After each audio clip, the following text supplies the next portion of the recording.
Bonjour tout le monde, on se retrouve aujourd'hui pour une vidéo en collaboration avec le site Beauty Bay. J'ai devant moi un carton avec plein de maquillages à tester, dont la nouvelle palette Age of Opulence de la marque by Beauty Bay. Juste, je vous montre un petit aperçu de l'harmonie des teintes de cette palette. Regardez-moi ça. On a des teintes assez nude et faciles à porter, mais on a des touches de bleu, des touches de rose, fuchsia, violet. J'ai trouvé l'harmonie des teintes super jolie quand j'ai vu passer ça sur les réseaux sociaux, donc on va voir sur les yeux ce que ça donne. Le concept de cette vidéo en collaboration avec Beauty Bay, en fait c'est très simple, c'est un petit peu comme la plupart de mes vidéos. En fait, je vais tester des produits, vous donner mon avis, les points positifs, les points négatifs, est-ce que ça me correspond ou pas, et je reviendrai ce soir pour vous montrer la tenue des produits. Et à l'occasion de cette collaboration, j'ai un code promo pour vous. Ce code c'est Gabrielle25, je vous mets tous les détails comme toujours dans la barre d'infos. Ce code va vous offrir moins 25% sur plein de produits de la marque by Beauty Bay. Il y a quand même quelques exclusions, ils aiment bien exclure les dernières collections des codes promo. Voilà, j'ai essayé de négocier un petit peu, mais non, ils m'ont dit pour les dernières collections, on ne peut pas faire passer le code, mais ça passe quand même sur pas mal de produits. Le code sera valable jusqu'au 20 octobre, il me semble, à midi. Je vous confirme ça dans la barre d'infos. Voilà pour tout ce que je voulais vous dire dans cette intro. Je vais maintenant commencer à me maquiller. J'ai hâte, hein, j'ai hâte de tester cette palette-là. J'ai testé, j'ai acheté il n'y a pas longtemps la palette romantique, je sais plus quoi, de la marque by Beauty Bay aussi, et j'avais été bluffée par la qualité des lumineux. Donc j'espère qu'on va retrouver la même qualité dans cette palette-là. Bref, je me rapproche de vous et je commence tout de suite à me maquiller. Je vais commencer par tester la base d'ombre à paupières de la marque by Beauty Bay. C'est la Eye Base. J'ai pris la teinte numéro 2. Vous m'avez beaucoup recommandé cette base teintée à petit prix. Parce que souvent, je vous dis que dans des marques à petit prix, à prix abordable, j'ai du mal à trouver une bonne base teintée qui va neutraliser les petits vaisseaux, les petites rougeurs sur la paupière et qui fait bien tenir le maquillage. Et j'ai reçu des dizaines et des dizaines de messages où vous me disiez, Gabi, il faut absolument que tu testes celle de Beauty Bay. Elle est super efficace, elle fonctionne bien. Donc voilà, quand ils m'ont demandé la liste de produits à tester, j'ai dit celle-là, je veux me la faire. Je vais me la faire. La teinte numéro 2, ça a l'air de plutôt bien matcher avec ma peau. J'avais peur que ce soit très clair. J'ai la paupière unifiée maintenant, c'est pas non plus super opaque, mais d'un autre côté, la texture est quand même assez fine. Ça ne fait pas du tout d'épaisseur sur la paupière. Et ça a l'air de sécher assez rapidement. Et pour maquiller mes yeux, du coup, je vais utiliser cette nouvelle palette-là, by Beauty Bay, c'est la Age of Opulence. On a 20 fards à paupières à l'intérieur. On a un bon équilibre, je trouve, entre les mats et les lumineux. Et on a des teintes plutôt neutres et plutôt faciles à porter au quotidien. Et on a aussi des touches de couleurs. On a du bleu, du violet, du fuchsia. Vous me connaissez. Je vais pas faire un maquillage avec uniquement cette couleur et cette couleur. Vous le savez bien, moi, ce sera de la touche de couleur par-ci par-là. Je vais swatcher avec vous pour la première fois ces fards. Regardez. Non mais quand je vous dis que les fards Beauty Bay, depuis quelques mois là, ils ont passé un cran là au niveau de la qualité, regardez. Je vous ai pas fait le swatch en direct, attendez, je vous fais le swatch en direct. Non mais regardez. La palette, elle coûte 17 € et quelques, il me semble. Ça reste un prix tout à fait correct pour une palette avec un miroir et 20 fards à paupières. Et regardez le crémeux et le fondant de ce fard. C'est super joli. J'ai encore fait une Gabi. J'en ai marre de moi. Je me fatigue. J'ai fait tomber de l'eau micellaire dans mon fard mat ici. Bon, c'est pas grave. J'étais en train de swatcher les lumineux. Je vais swatcher la teinte Jazz ici. On dirait un duochrome. Regardez, c'est pareil. La texture a l'air tout aussi belle. Et swatch en direct. Je ne vais pas vous swatcher toute la palette comme ça en direct. Je vous aurai inséré de toute façon mon bras avec tous les swatchs. Mais je veux vous montrer quand même la texture et le crémeux de ces fards lumineux de chez Beauty Bay. Oh, mais regardez! Non mais moi j'hallucine. Je ne sais pas du tout ce que ça vaut les mats. Ah ouais, quand même c'est pas mal. La pigmentation est très jolie sur celui-là aussi. Laissez-moi vous swatcher le bleu canard. Là c'est la teinte Rich. C'est pas mal, c'est pas extrêmement pigmenté sur ce bleu vert là. Voilà pour ces deux mats. Allez, je commence à me maquiller. Je commence par prendre la teinte RSVP. Je suis sûre que ça veut dire quelque chose et que dans les commentaires vous allez me dire non mais Gabi ça veut dire ça.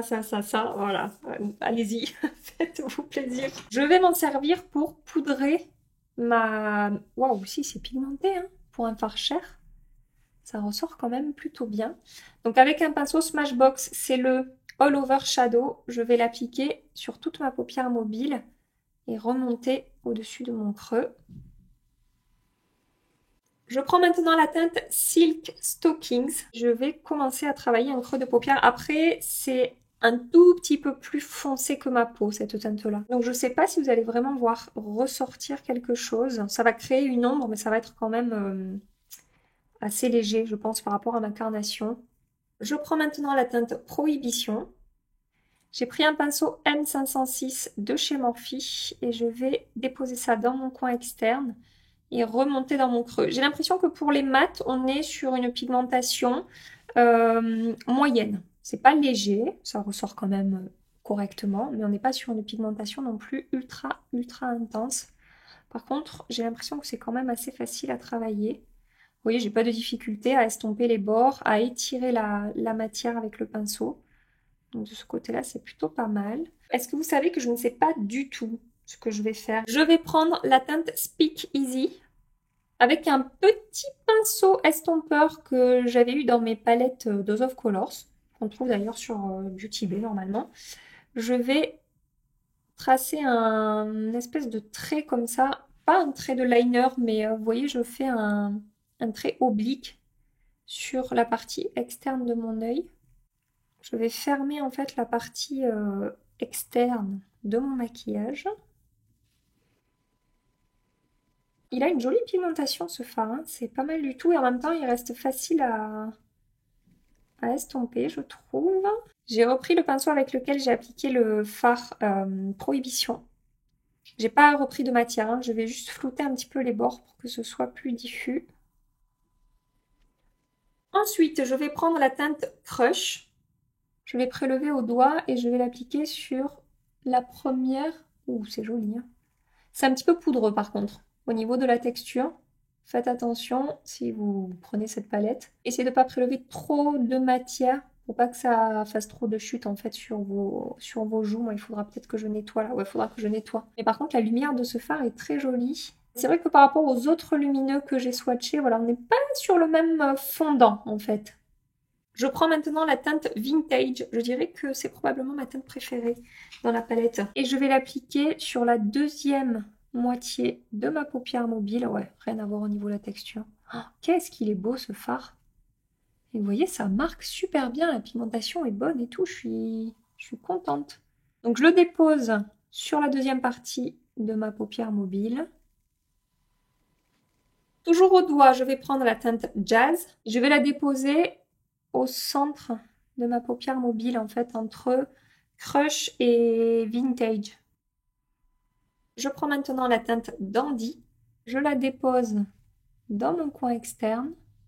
Je vais mettre une petite touche comme ça de fuchsia, violet fuchsia là dans mon coin externe. Et ensuite, je reprends la teinte Speak Easy. Et avec un pinceau crayon, je vais à nouveau déposer la teinte dans mon coin externe pour refermer ici, encore une fois, l'extérieur de mon maquillage. Et je floute un tout petit peu les bords ici avec la teinte Dandy de nouveau. J'en ai prélevé à peine, hein. C'est vraiment pour apporter un effet un petit peu fumé au-dessus de mon creux. Franchement, les fards mat, je trouve qu'ils se travaillent facilement. Parfois, ce genre de teinte, ça peut être un petit peu compliqué à travailler. Ça peut vite faire des démarcations, des patchs, en fait, sur le maquillage. Et là, je trouve que c'est pas du tout le cas. Voilà, ça s'est quand même plutôt bien passé. Mon seul petit regret pour l'instant, c'est que la teinte Crush que j'ai appliquée sur la première moitié de ma paupière mobile n'est pas le même fondant que les autres lumineux. Après, ça fonctionne, hein, mais peut-être que j'aurais tendance, ce genre de texture, à l'utiliser peut-être avec un pinceau humidifié pour que ça soit un petit peu plus fondant, un peu moins volatile. Je pense que c'est une des seules teintes qui m'a fait des chutes en fait sur le dessous de mon œil. J'ai repris la teinte Speak Easy, c'est la teinte la plus foncée que j'ai appliquée dans mon coin externe. Et avec un pinceau très plat, très fin, il n'existe plus ce pinceau, c'est le numéro, enfin je crois qu'il n'existe plus, c'est le numéro 14 de chez Sephora.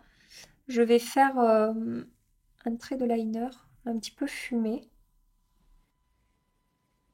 Bah écoutez, je crois que je vais m'arrêter là. J'essaierai, selon mon inspiration, de peut-être rajouter une touche de couleur au ras de cils inférieur. Je remets juste un petit peu de la teinte Vintage avec un pinceau plat synthétique. C'est le Cut Crease Maker de chez Nabla. Voilà, je réintensifie. Je veux faire un petit peu plus ressortir la teinte Vintage. C'est bon. je m'arrête là. Comme mascara, je vais utiliser le Pro Lash Lift Mascara de la marque Swede. Je pense que j'ai plus besoin de vous présenter ce mascara hein, qui fait partie de mes mascaras préférés, de toute ma collection. Pénible à démaquiller, je vous l'accorde. Il faut faire attention de ne pas arracher ses cils. Il faut utiliser un bon démaquillant bien gras pour dissoudre le mascara. Mais mis à part ça, moi sur moi il fonctionne super bien. Il m'apporte du volume à la racine et de la longueur. Il recourbe mes cils. Enfin vraiment moi c'est un mascara que j'aime beaucoup. Je sais qu'il ne fait pas l'unanimité. Il y en a certaines d'entre vous qui m'ont dit Gabi j'aime pas du tout ton mascara Swede là. Je suis désolée, je suis vraiment désolée, mais moi je l'adore. Et c'est maintenant que j'ai terminé d'appliquer mon mascara et que j'ai fait mon trait de liner avec une ombre à paupières que je réalise que j'avais un liner aussi à vous présenter. C'est le Liquid Eyeliner en teinte Domino. Je crois que c'est une teinte noire, tout simplement. Ouh, ça a l'air pas mal. Regardez, bon je ne le testerai pas aujourd'hui, du coup je vous en reparlerai. Mais ça a l'air pas mal pigmenté. Après, je trouve que le packaging est bizarre. Je ne sais pas si on pourra être hyper précis avec ce produit. Il faudra que j'essaye. Mais en tout cas, c'est très noir. Vous voyez? Et bien pigmenté, quoi. Hors caméra, je vais maquiller mon deuxième œil. Je retire les chutes que j'ai sous cet œil et je reviens avec vous pour la suite du maquillage. Petite info supplémentaire, si vous êtes plutôt du genre à vous maquiller les yeux avec des palettes neutres dans des tons beaucoup plus classiques et sans bleu, sans violet, etc. Vous avez dans la collection The Golden Age cette petite palette-là que je testerai plus tard avec vous, je pense, dans mes stories make-up du mardi soir. La 9 Color Palette. Et regardez, alors je l'ai swatché pour voir si on avait la même texture, etc. Et effectivement, je trouve qu'on retrouve en fait les mêmes, le même type de texture, le même type de fondant au niveau des lumineux. C'est plus classique et plus nude que la palette que j'ai utilisée aujourd'hui. Donc selon vos goûts, vos envies, selon la manière dont vous aimez vous maquiller, ça peut être une option. Voilà, je voulais vous la montrer. Je passe maintenant au teint sur ma zone de T. Je vais appliquer ce produit-là de la marque Révolution Pro. C'est le Blur Stick Plus.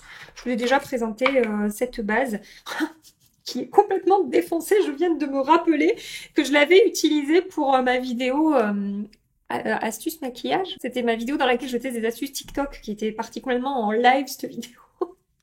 Je vous l'accroche ici si jamais vous l'avez pas vu, si c'est bien celle-là dont je parle. Cette base Révolution Pro, c'est un dupe de la base Milk, vous savez, qui est très réputée pour être lissante et flottante. Ben, moi, je préfère la base Révolution Pro que celle de Milk. Et sur les contours de mon visage, je vais utiliser une base de Makeup Revolution. C'est le Glass Liquid Skin Illuminating Skin Primer, qui est un dupe pour moi de la, comment ça s'appelle, des sérums Farsali, un petit peu lumineux là comme ça. Ça va vraiment apporter un effet glass skin, c'est exactement ça, sans paillettes, vous voyez, c'est pas du tout scintillant ou pailleté, c'est un effet un petit peu peau mouillée en fait, qui est super joli, c'est un excellent produit ce truc là. Et comme fond de teint, je vais tester avec vous aujourd'hui une nouveauté de la marque RCMA Makeup. Je connais la poudre RCMA qui est très connue déjà, c'est la No Color Powder, je crois, un truc comme ça. Ils ont sorti fond de teint et anti-cerne. Alors l'anti-cerne je l'ai, mais il est beaucoup trop foncé. Je me suis plantée dans la teinte, donc je vais pas l'utiliser aujourd'hui. Ce fond de teint s'appelle le Liquid Foundation. Tout simplement, j'ai pris la teinte G210. On a un flacon pompe. C'est un fond de teint qui sublime votre éclat naturel afin que vous rayonnez toute la journée, enrichi de matériaux dérivés d'huile d'olive. Ce fond de teint offre une couvrance totale tout en étant hydratant et sans obstruer les pores. Je vais l'appliquer à l'éponge et je vais commencer par la première moitié de mon visage. J'utilise une couvrance totale, hein. Je vais y aller doucement parce que des fois quand c'est très couvrant comme ça, j'en prélève trop et après je passe 2 heures à estomper, à étirer la matière. Ouais, effectivement, c'est quand même assez couvrant parce que j'en ai pas prélevé beaucoup et ça s'étire super bien. J'ai pas du tout de mal pour l'instant à travailler la matière. Je trouve que ça se diffuse assez rapidement. J'étais dégoûtée pour l'anti-cerne parce que j'ai reçu quand même quelques messages ces derniers temps de plusieurs personnes différentes qui m'ont dit « Gabi, il faudrait absolument que tu testes l'anti-cerne qui vient de sortir de chez RCMA, apparemment il est génial. » Et j'étais contente du coup de me dire « Bon ben voilà, je vais profiter de cette vidéo Beauty Bay pour tester cet anti-cerne qu'on trouve sur le site de Beauty Bay. » Et ben c'est raté. Du coup, vous savez ce que j'ai fait? Je l'ai commandé avec mes petits sous sur le site de Beauty Bay. Dans la bonne teinte, j'espère. Et je le testerai, je vous en reparlerai. Et pour l'instant, ce fond de teint est très... Non, pas dans ce sens. Revenez avec moi, s'il vous plaît. Voilà, plutôt comme ça. Pour l'instant, ce fond de teint est très joli sur la peau. Je dirais qu'il a un fini semi-mat. Il a effectivement une couvrance très forte parce que J'ai mis une pompe et demie sur ma main et j'ai même pas prélevé, je crois, j'ai dû prélever un quart, franchement, de ce que j'avais sorti du flacon. Et j'ai pu faire la première moitié de mon visage. Donc, il a une forte couvrance et en même temps, je trouve que la texture s'étire super bien. On va voir si on peut le moduler un petit peu, si je peux cacher ma cicatrice au bouton. Ouais, ça a l'air quand même assez efficace, hein. On la voit encore un tout petit peu au travers, mais ça a plutôt bien atténué. Je fais la deuxième moitié de mon visage. Je pense qu'il faut quand même ne pas appliquer trop de texture avec ce fond de teint. C'est quand même assez épais à la sortie du tube, hein. Vous voyez, ça dégouline pas trop le long de ma main là. Et je pense que ça pourrait être un fond de teint qui devient un petit peu voyant sur la peau si on applique trop de matière. Après à tester, mais je préfère y aller vraiment légèrement là aujourd'hui. Je vous remontre le rendu du fond de teint sur ma peau. Comme je vous ai dit, pour l'instant, c'est très joli. À voir comment est-ce que ça va évoluer. Même là où vous voyez, j'ai toute cette texture de peau là et ces imperfections. Ça m'a pas marqué la peau, ça n'a pas fait de traces ou quoi que ce soit, ça s'est bien fondu par-dessus. Comme anti-cerne, du coup je n'ai rien de nouveau à tester côté anti-cerne. Je vais utiliser l'anti-cerne de la marque Uma Beauty, ça c'est pareil, je vous en ai parlé 1000 fois. Ce sont les Stay Walk Concealer et je vais mélanger la teinte Honey T2 et la teinte White Pearl T075. Donc je vais passer rapidement dessus, hein, parce que comme je vous ai dit, je vous en ai déjà tellement parlé de cet anti-cerne que voilà. Je l'adore, il est couvrant, il est crémeux, il se comporte très bien sur le contour de mon œil. Tout ce que j'aime. Toujours de la marque RCMA, je vais tester une nouvelle poudre de finition, une poudre libre. C'est la RCMA Makeup Première Loose Powder. J'ai pris la teinte No Color, donc c'est celle qui est blanche, qui est translucide. Et alors en lisant les promesses entre cette poudre-là et celle que j'ai déjà depuis très longtemps, la No Color Powder, la classique, j'ai du mal à voir la différence parce que dans les deux cas, ce sont des poudres qui lissent, qui fixent le maquillage, qui matifient. Sur celle que je vais tester aujourd'hui, premièrement, ils disent qu'il n'y a pas d'effet flashback, mais il ne me semble pas qu'il y en avait sur la première. Et ils disent qu'elle est infusée de soins et qu'elle garantit un fini qui n'est jamais collant ni asséchant. C'est un produit incontournable dans votre prochaine sélection.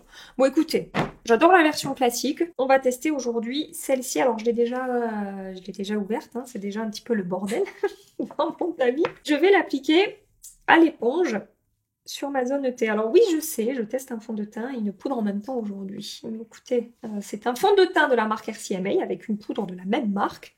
Je me suis dit qu'il y avait moyen que ça matche quand même. De toute façon, je continuerai les tests, hein. On est sur un crash test aujourd'hui. Donc je retesterai tout ça et je vous en reparlerai. Elle m'a l'air tout aussi jolie que la version classique là, sur ma peau, c'est-à-dire qu'elle s'applique hyper facilement. Elles se font très bien à la peau, elles ne plombent pas du tout mon teint, c'est-à-dire qu'elles ne changent pas la couleur de mon fond de teint. Et en même temps, elles matifient plutôt bien, donc ça a l'air pas mal après avoir au niveau de la tenue du make-up tout au long de la journée. Après, c'est pas parfait à 100%, je remarque une chose, j'ai peut-être un petit effet sec ici autour de ma bouche, mais c'est quand même régulièrement le cas en ce moment. Je ne sais pas si je peux blâmer les produits ou si je dois me blâmer moi-même. Donc je me dis, si vous avez la peau sèche et déshydratée, je ne sais pas si ces produits pourront vous convenir. Après, sur tout le reste de mon visage, je n'ai pas du tout d'effet de matière. Je passe maintenant au bronzer et je vais utiliser un bronzer de la marque By Beauty Bay. C'est le Powder Bronzer en teinte Donut cette fois-ci. Et je dis cette fois-ci parce qu'en fait, j'avais déjà testé cette gamme-là de bronzer et j'avais pris la première teinte, la teinte Fawn. Ça s'était bien passé, mais je vous avais dit que j'étais pas hyper fan de la teinte. Je trouvais ça très chaud et mat, alors que je m'attendais à un bronzer un petit peu lumineux. Et en fait, j'avais reçu plein de messages où vous me disiez « Non mais Gabi, tu t'es plantée. Comme d'habitude, tu fais que des conneries. Tu t'es plantée de teinte. C'est la teinte Donut qu'il fallait tester. » Et donc là, quand j'ai fait ma sélection, bon, bah, j'ai sélectionné la teinte Donut et je pense que vous aviez à 100% raison. C'est-à-dire que cette teinte-là est beaucoup plus neutre que la teinte Fawn. Et regardez, elle a un fini satiné, sans paillettes. Tout ce que j'aime dans les bronzers. Donc, je suis contente, j'ai bien fait de vous écouter et je vais tester ça, voir comment ça se passe sur ma peau. Je prends mon pinceau JH05 de chez Morphe. Je vais y aller doucement parce qu'il me semble que c'est quand même plutôt bien pigmenté.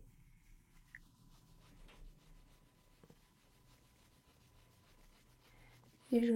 Oh, c'est joli. Ouais, c'est très très joli. Rien à voir avec la teinte Fawn en fait, qui était beaucoup plus orangée. et mat en fait. Il n'y avait pas du tout d'effet satiné comme on peut retrouver dans ce bronzer là. Donc là si vous recherchez un bronzer avec un fini satiné, une texture assez fondante, hein, c'est pas très très poudreux comme texture et qui est facile à travailler et qui a une bonne pigmentation, écoutez vous pouvez regarder. En plus je pense que les moins 25% vont passer sur les produits teints, blush et bronzer. Du coup, voilà, ça devient très intéressant au niveau du rapport qualité-prix là pour le coup. Par contre, j'avais testé Enlumineur de la marque Beauty Bay, de cette gamme-là. Je sais pas si vous vous souvenez, mais c'était plein de paillettes. Donc c'était pas fait pour moi, du tout, du tout. C'est d'ailleurs pour ça que je n'ai pas d'highlighter aujourd'hui à tester forcément, parce que j'ai dit non, les enlumineurs, je veux pas recommencer l'expérience d'avoir des paillettes partout. Regardez le glow qu'il a apporté à ma peau là. C'est joli. Donc, blush maintenant, je vais utiliser le Powder Blusher en teinte Bitten. Donc ça c'est pareil, j'avais déjà testé un blush de cette gamme-là, blush mat, mais j'avais pris une teinte très pêche orangée. J'étais pas ultra fan de la teinte. Et là, ça correspond encore une fois un petit peu plus à ce que j'aime. Et je vous ai écouté, c'est vous qui m'avez dit, Gabi, la teinte qui te correspondrait le plus, c'est celle-là. Donc quand j'ai fait, parce que je note tous vos trucs, hein, je fais des captures d'écran, etc. Ne croyez pas que ça tombe dans l'espace comme ça, que ça disparaît dans le vide. Non. Vos recommandations, vos messages, vous me donnez des conseils et tout, je prends. Voilà. Et donc vous m'aviez recommandé cette teinte-là, qui effectivement correspond beaucoup plus à ce que j'aime porter. Je l'applique avec mon pinceau Buildable Cheek de chez Smashbox.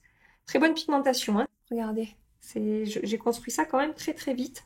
Je vous ai mis la teinte ici. Ouais, j'utilise un pinceau assez fluffy et ça a quand même très très bien marqué ma peau. Donc vraiment, attention. Ayez la main vraiment légère avec ce blush. Je vais maintenant terminer mon maquillage des yeux. Je vais commencer par prendre la teinte Silk Stockings. Pinceau plat de la marque Real Techniques. Il a plus de référence ce truc. Je pense qu'il a 1000 ans ce pinceau. Donc je vais juste poudrer un petit peu mon ras de cils inférieur. Ça va créer une première petite ombre. Je prends la teinte Speak Easy. Je l'applique dans mon coin externe ici et je longe mon ras de cils inférieur là. Voilà. Je vais tenter la teinte Rich. Je l'applique coin interne au ras de cils inférieur et je rejoins la teinte que j'ai appliquée juste avant. Et je vais prendre la teinte Revival. Non, vous ne rêvez pas. J'ai bien dit que j'allais prendre cette teinte-là. Je le tente, hein. Après, on va me dire, ah, tu te rends compte, t'as vu les couleurs qu'il y a dans cette palette et toi, tu n'utilises pas ces couleurs. Shame on you. Ouais, ça va. Oh, regardez comme ça marque. Oh, la texture de ce fard est dingue. J'aurai ma petite touche de couleur. Alors, je vais avoir les commentaires qui me disent, oh là là, c'était bien plus beau avant le bleu. Et il y en a plein qui vont me dire, oh là là, c'était bien plus beau après le bleu. Ça peut pas plaire à tout le monde. Voilà, il en faut pour tous les goûts. Et ben là, j'ai mis du bleu. Et je pense que je vais prendre maintenant la teinte Ace. Et je vais l'appliquer au ras de cils inférieur, coin externe.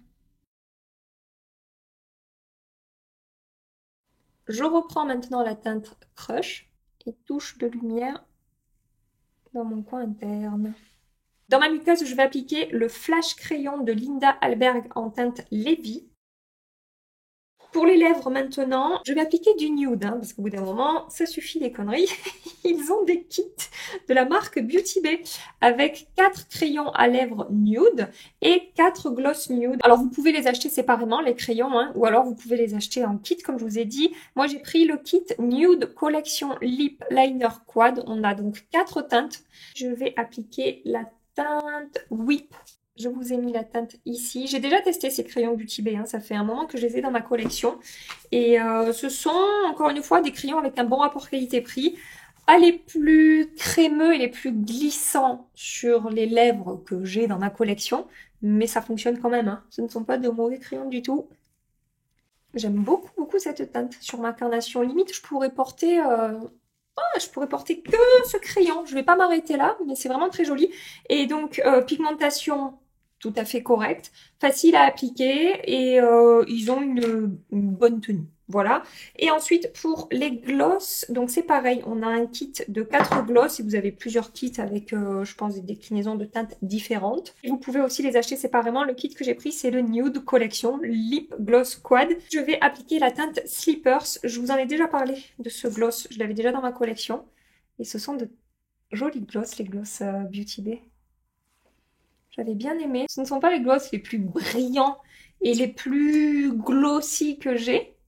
Mais ça fonctionne très très bien. La texture est fine, ils ne sont pas collants, ils sont agréables à porter et ils ont une opacité moyenne. Regardez, je vous ai mis le swatch ici, c'est pas complètement transparent, c'est pas non plus ultra opaque.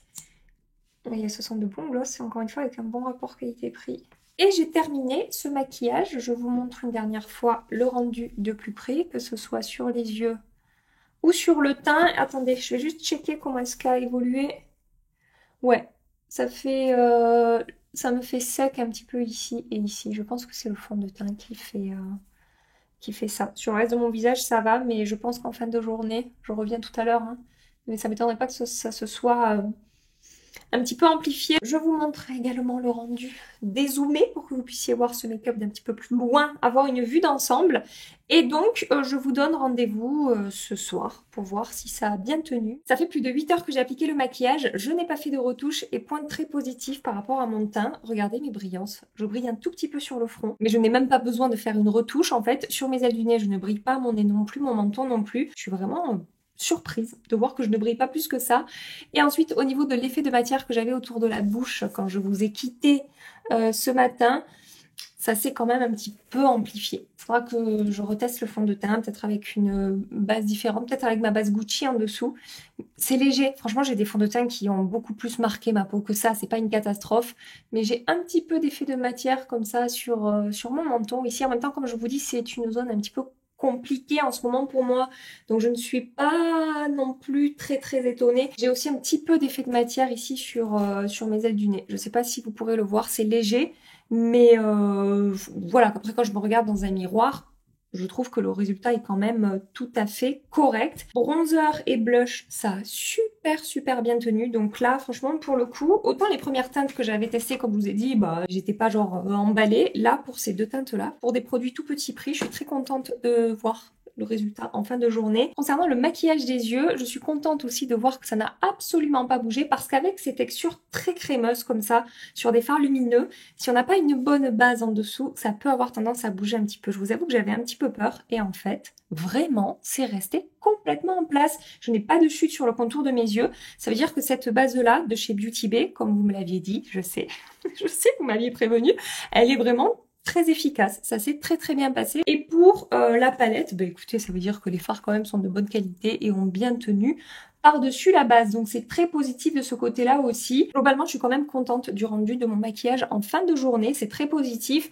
Mention spéciale aujourd'hui quand même pour la palette d'ombre à paupières. Le rapport qualité-prix, je trouve, est très intéressant sur cette palette, même si le code promo ne passe pas dessus. 17,50 € avec des lumineux comme ça, fondants, crémeux, des mats faciles à travailler. C'est vraiment très bien. Je trouve que Beauty Bay propose des palettes avec un bon rapport qualité-prix. C'était la même chose pour je crois que c'était la New Romantic palette, un truc comme ça. On était sur la même qualité. La base est également, comme je vous ai dit, franchement, très bonne de ce que j'ai pu voir aujourd'hui, à continuer à tester. Et puis même, hein, les autres produits petit prix que la marque propose, franchement, c'est pas mal du tout. Voilà, donc je vais vous laisser ici pour aujourd'hui. Si vous avez testé ces produits, n'hésitez pas à me dire dans les commentaires ce que vous en pensez. Venez partager votre avis. Je vous laisse ici pour aujourd'hui. J'espère que cette vidéo vous a plu. Si c'est le cas, vous pouvez la liker avant de partir, vous abonner pour ne pas manquer la suite des aventures YouTube. Et en attendant ma prochaine vidéo, je vous fais des milliards et des milliards de bisous. Bon, prenez soin de vous et à très bientôt. Bye bye.